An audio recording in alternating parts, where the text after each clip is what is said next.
So in my life today, this is what happened. I'm still not feeling so great. But I did try to go to work today. I got a couple of things accomplished, and then my boss said I could go home. My pimple got bigger. um, let's see what else. I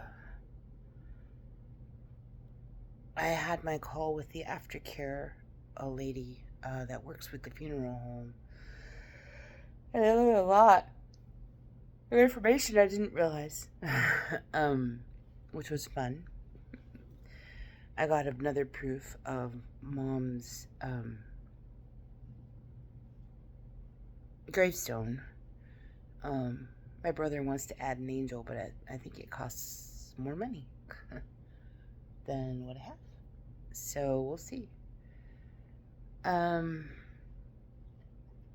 see what else happened today. I swear to God, once I got home and I got settled down, I slept.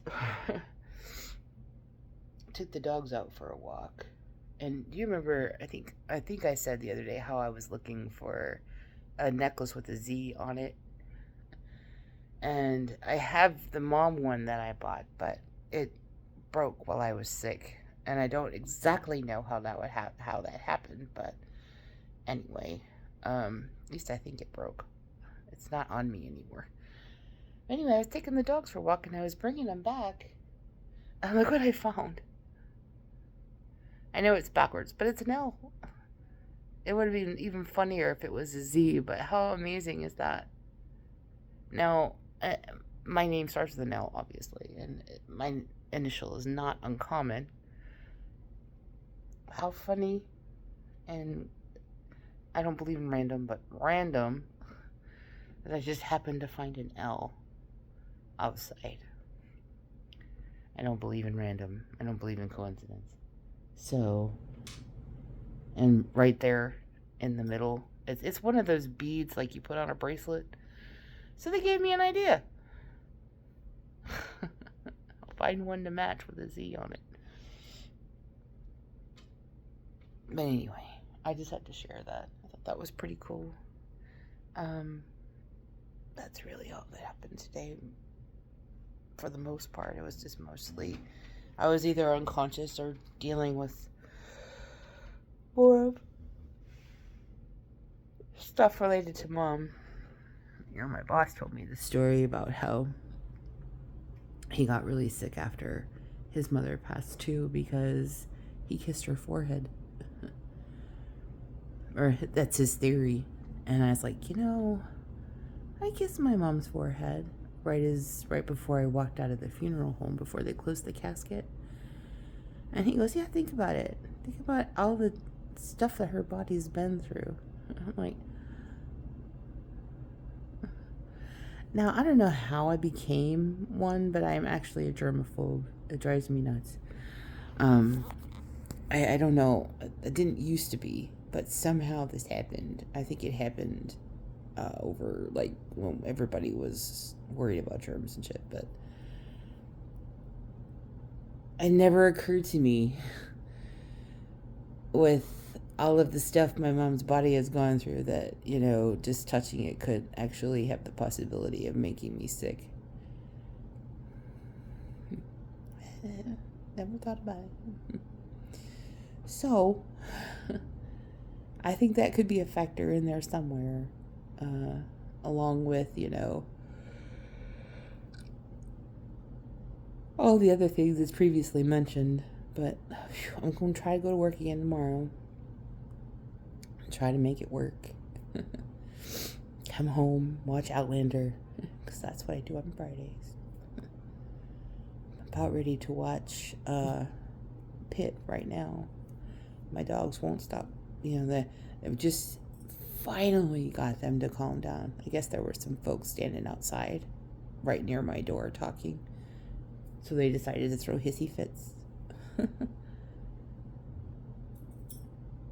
I couldn't hear myself think, and I'm like, shut up, really loud, and it scared them, and then I hurt my throat. So it's even more raspy than it was before. I know. You're not supposed to yell. I get it. But they also are not supposed to constantly bark like that. They know better.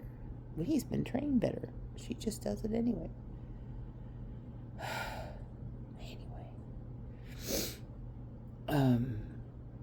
That's about all I got for today. I know, kind of a short update, but I just wanted to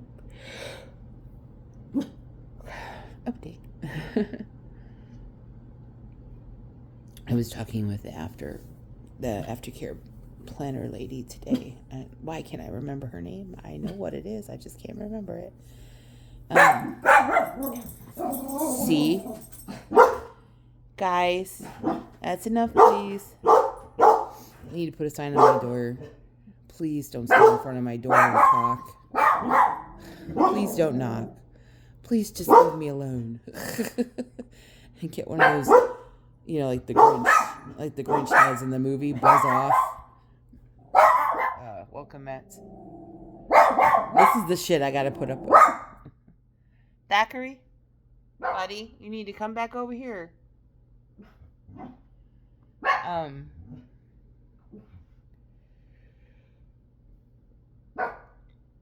We were talking to the aftercare lady about estate planning.